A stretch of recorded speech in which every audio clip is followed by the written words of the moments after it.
পিতা পুত্র পবিত্রাত্মার নামে আমেন। প্রার্থনা ও বিশ্বাসে আমরা স্বর্গদূতদের ডাকলে তারা আমাদের সাহায্যে এগিয়ে আসেন।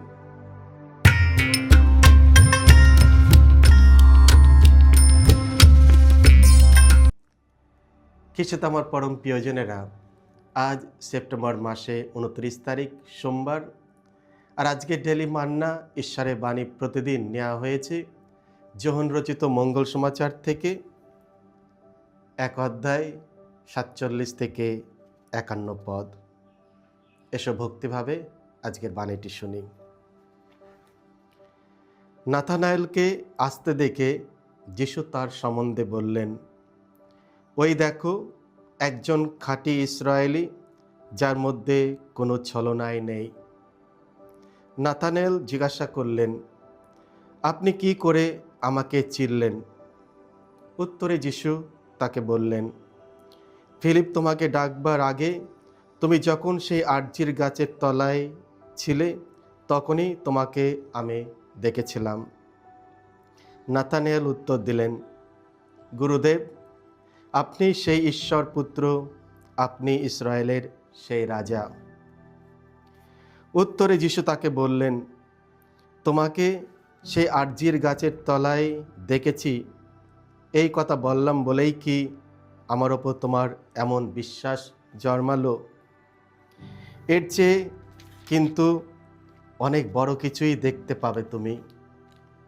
তিনি বলে চললেন, আমি তোমাকে সত্যি সত্যিই বলছি, তোমরা একদিন দেখতে পাবে স্বর্গলোক উন্মুক্ত, আর মানবপুত্রের ওপরে দেবদূতেরা স্বর্গে উঠে যাচ্ছেন, আবার নেমে আসছেন। এই হলো প্রভু যিশুর মঙ্গল সমাচার। প্রভু যিশু তোমার মহিমা উচ্চারিত হোক।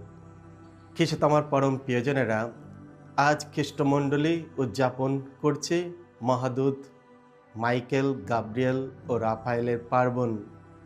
এই সেই স্বর্গীয় সত্তারা যারা ঈশ্বরের দূত হিসাবে স্বর্গ ও পৃথিবীর মধ্যে মধ্যস্থতা করেন।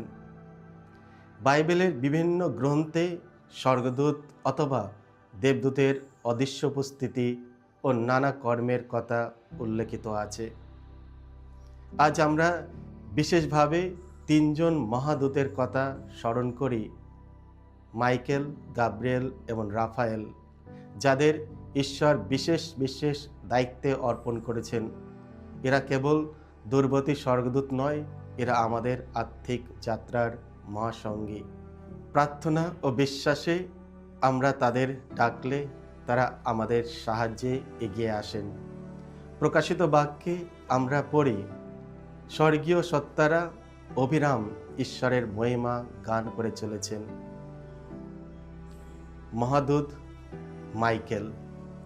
মহাদূত মাইকেল, যার নামের অর্থ কে ঈশ্বরের মতো, তিনি বিশ্বাসের রক্ষক।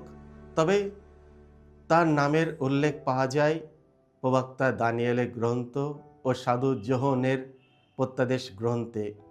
শয়তানের বিরুদ্ধে সংগ্রামে সমস্ত স্বর্গবাহিনীর মহানায়ক।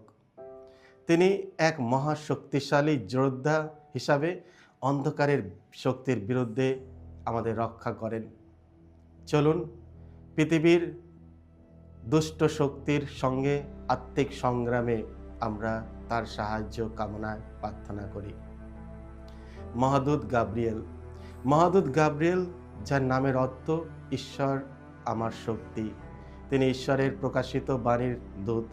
গাব্রিয়েল নাম পাওয়া যায় নবসন্ধি, বিশেষ করে লূক রচিত মঙ্গল সমাচারে, যিনি ধন্যকুমারী মারিয়ার কাছে ত্রাণকর্তার জন্মবার্তা ঘোষণা করেছিলেন। তার মতো আমরাও ঈশ্বরের বাণীর দূত হয়ে উঠি, বিশেষ করে আধুনিক যোগাযোগ মাধ্যম ব্যবহার করে মঙ্গল সমাচারের বার্তা চারিদিকে ছড়িয়ে দিই। মহাদূত রাফায়েল। মহাদূত রাফায়েল, যার নামের অর্থ ঈশ্বর আরোগ্য দেন, তিনি ঈশ্বরের প্রেমের আরোগ্য শক্তির প্রতীক। রাফায়েলের নাম আমরা দেখতে পাই ঋষি তবিতের গ্রন্থে। তিনি তবিতকে পথ দেখিয়েছিলেন এবং তার অন্ধত্ব দূর করেছিলেন। আমরা আমাদের জীবনের শারীরিক ও আধ্যাত্মিক আরোগ্যের জন্য তার মধ্যস্থতা প্রার্থনা করি। আজকের মঙ্গল সমাচারে আমরা যিশুর মুখ দিয়ে শুনলাম মানবপুত্রের ওপর দেবদূতেরা স্বর্গে উঠে যাচ্ছে, আবার নেমে আসছেন।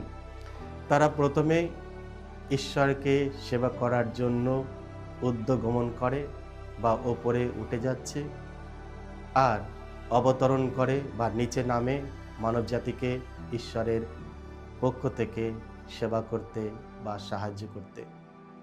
এর মধ্য দিয়ে দূতদের দুটি প্রধান কার্যকলাপের কথা বোঝানো হয়েছে। প্রথমত, ঈশ্বরের প্রশংসা করা। মহাদূতদের প্রথম এবং প্রধান দায়িত্ব হলো ঈশ্বরকে প্রশংসা করা। তাকে প্রশংসা করো হে তার সকল স্বর্গদূত। সামসঙ্গীত 148 পদ।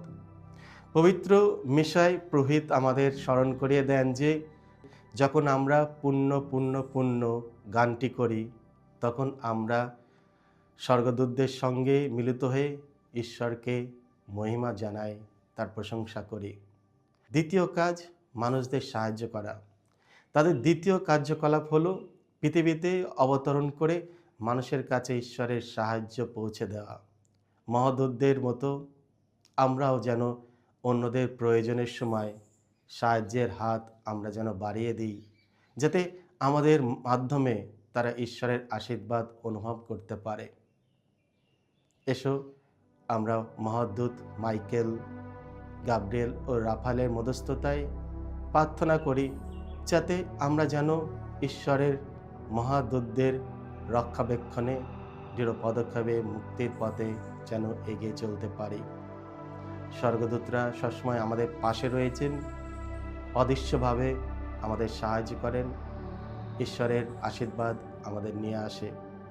এসো আমরা তাদের ওপর ভরসা রাখি এবং আমাদের এই যাত্রা, এই তীর্থযাত্রা যেটা আমরা শুরু করেছি, যাতে তাদের মধ্যস্থতায় আমরা সত্যিই সেই স্বর্গলোকে পৌঁছাতে পারি। সকলকে জয় যিশু। ঈশ্বর আপনাদের সকলকে আশীর্বাদ করুন।